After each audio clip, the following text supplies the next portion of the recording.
Barry, Mother MF'n Church, with us here via the Diamond Factory Hotline. So, Barry, free agency is underway. I know you're with DallasCowboys.com. You got to be plugged in to what the Cowboys have been doing, but so far it's been more of subtractions from this roster. A couple of re-signings, but your take overall on what the Cowboys have done in this first few couple of days of free agency. Right now, I'm not going to lie, I'm kind of confused, man.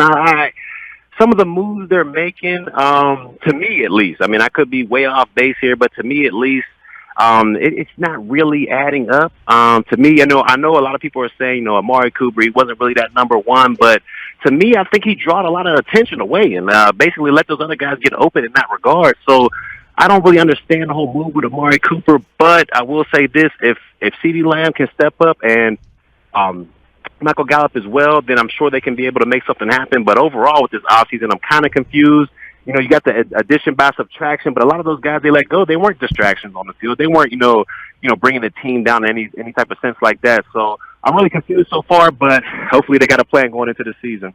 Barry, if you need a little minute to hit a shot and then come back to me, I'll let you do that. You got to hit a shot?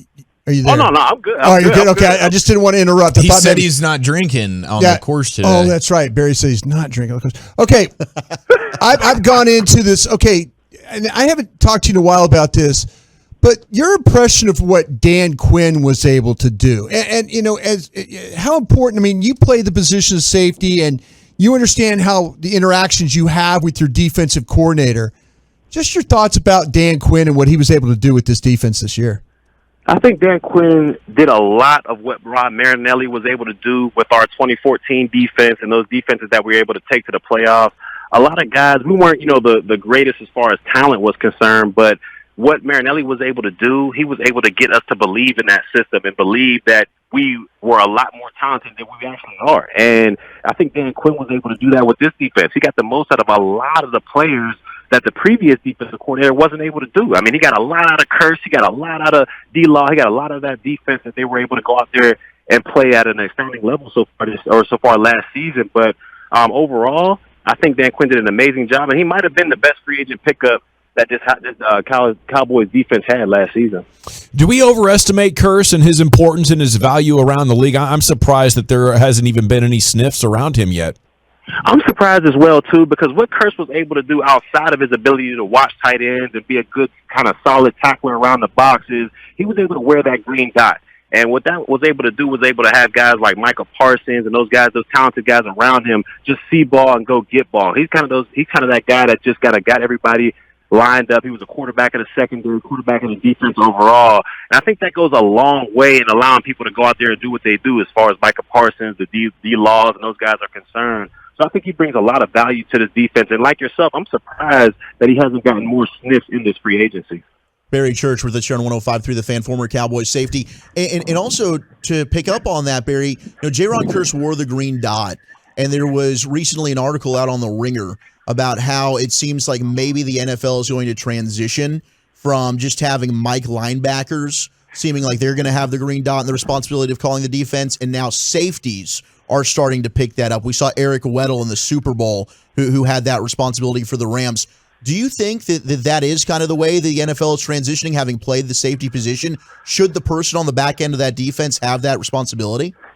See, I'm not so sure about that because I know the safety position, you got to be smart back there. You got to kind of be that quarterback of the defense, but being back there, it's kind of hard to basically let everybody know what the call is and let everybody lined up. When you're at that Mike linebacker position, you're in the middle of the defense. You can easily take a step forward and talk to all the defensive linemen. You can easily take a step backwards and talk to the whole secondary. So I'm not so sold on whether or not the safety should have that green dot back there and making sure everybody gets lined up or whether or not. But I like what Kearse was able to do last season. He was able to get everybody lined up, and they seem to be able to eat out there as a defense. As we saw, they were second in the league in takeaways in the regular season. So for me, I think Kearse did a great job out there, but I would still like to have my Mike linebacker out there, making sure he got everybody lined up correctly.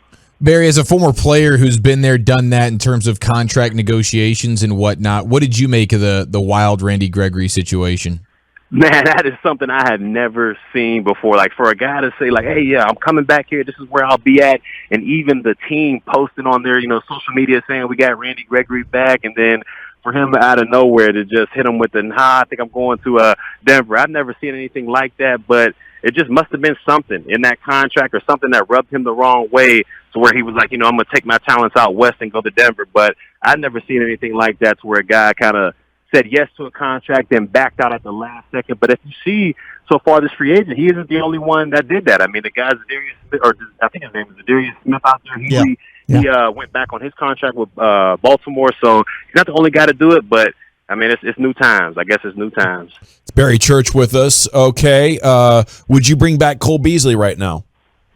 I would not. I would not. I mean, I love Cole. I love the ability he has out of the slot, but it's just a lot when you bring him here and bring him into the Dallas fold. And then we saw how he left the organization. It wasn't exactly on great terms.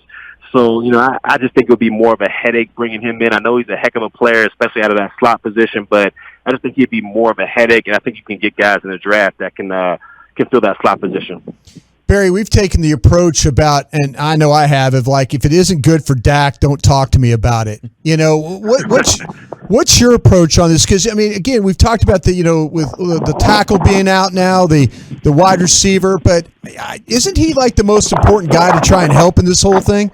I think he is. I think you got to surround him with guys that can help elevate his game. Because I don't think he's one of those guys like a Tom Brady or an Aaron Rodgers that can get everybody around him to elevate to that next level. I think he's the type of guy that got to have pieces around him. And for me, that's the confusing part about this whole free agency to me, because he had pieces. He had Cooper. He had a Sam Wilson. Those guys went elsewhere, but I just don't see him being that kind of guy that can take just a couple fourth rounders out there at the wide receiver position and take this team to the Super Bowl. I think he needs a little bit of help out there, and I'm kind of confused about this free agency so far when it comes to him. But I think he definitely needs guys out there to help propel his game and help propel this offense to the next level.